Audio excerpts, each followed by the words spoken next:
Good morning student.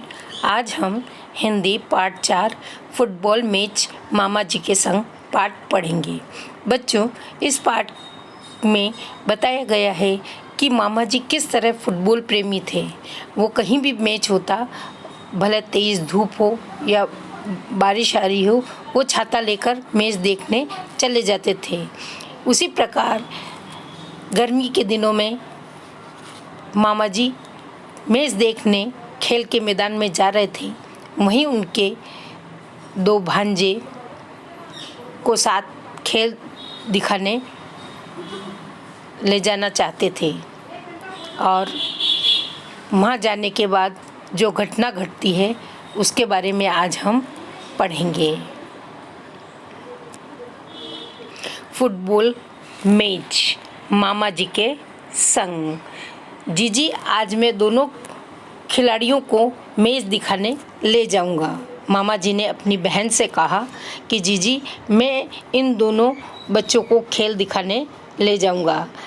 Khatauli से football की team आई है। मामा जी ने अम्मा को मनाते हुए कहा, अपनी माँ को मनाते हुए कहा कि खतौली से खेलने की फुटबॉल की टीम आई है। हाँ हाँ, ले जाओ, अम्मा ने अनुमति दे दी। गौरव और संजू अपनी टोपी पहनकर नीचे आ गए। चलिए मामा जी, दोनों एक साथ बोले। मामा जी छतरी कलाई से लटका के तैयार खड़े थे। तीनों बस में चढ़े, स्टेडियम पहुँचे और सबसे आगे की पंक्ति में जा बैठे। पंक्ति का मतलब कतार, लाइन। शुरू शहर की टीम ने जल्दी से 2 गोल कर दिए। उत्साह का मतलब उमंग है। उत्साह का वातावरण था कि वहाँ का माहौल ऐसा उत्साह का भर गया था कि चारों तरफ से आवाज़ें गूंज रही थी। खतौली की टीम के खिलाफ लोग नारे लगा रहे थे, क्योंकि खतौली की टीम के लोग वो उनके विरोधी थे, इसलिए वो उनके खिलाफ नारे लगा रहे थे। अपने खिलाड़ियों के नाम लेकर जय जयकार कर रहे थे। जय जयकार करना यानी जिताने के लिए उनकी जय जयकार कर रहे थे। फिर तो खतौली की टीम को ऐसा तेज का मतलब जोश आया कि देखते देखते उन्होंने स्कोर बराबर कर दिए। शहर की टीम वाले अपने बचाव में खेलने लगे। खेल जोरों पर था। पासा पलटते देर न लगी।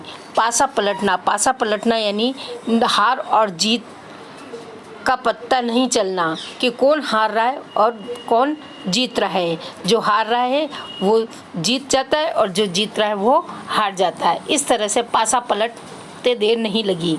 कभी कोई किसी पर हावी होता तो कभी कोई हावी होना यानी अपनी बात मनवाना, कि कोई अपने स्कोर बढ़ा लेता तो वह टीम उससे आगे हो जाती और दूसरी उससे पीछे हो जाती। इस तरह से खेल बहुत ही जोरों पर चल रहा था। एक मिनट पर खेल नए मोड़ लेता था।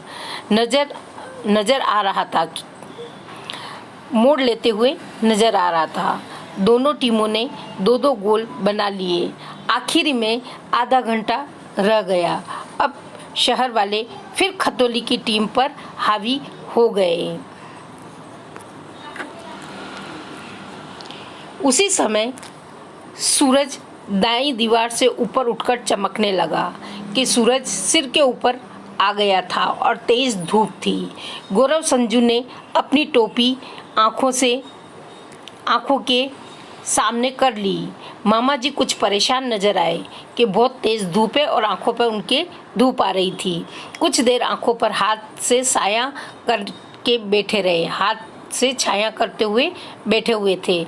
उधर मैदान में सेंटर फॉरवर्ड ने फुटबॉल अपने काबू में कर लिया था, कि जो खिलाड़ी सेंटर फॉरवर्ड था उसने फुटबॉल को अपने काबू में यानी वश में कर रखा था और बॉल लुढ़काता हुआ वह विरोधी गोल की तरफ बढ़ रहा था। अन्य खिलाड़ी दूर थे। उसने एक किक मारकर बॉल को हवा में उछाल दिया, इस इरादे से कि आगे जाकर बॉल लपक लेगा, बॉल डी में होगा। एक किक और फिर गोल। उसी पल आंखों पर से हाथ हटाकर धूप से बचने के लिए मामा जी ने अपने हाथ में जो छाता था उसका बटन दबा दिया। बटन दबाने की ही देर थी कि शुट शुट रॉकेट की तरह छतरी उल्टा होकर आकाश में उड़ी कि डंडा उनके हाथ में रह गया और ऊपर का हिस्सा आकाश में उड़ने लगा, मानो सूरज को छाया पहुंचाने जा रही है कि सूरज को छाया पहुंचा रही है। खाली डंडा मामा जी के हाथ में रह गया। ठीक मैदान के बीच पहुंचकर पैराशूट की तरह खुल गई और हवा में उछलते हुए बॉल के साथ साथ नीचे आने लगी। यह देखकर गोल के लिए तैयार खड़े खिलाड़ी हड़बड़ा गए। बच्चों, इसके आगे का पाठ हम अगली कक्षा में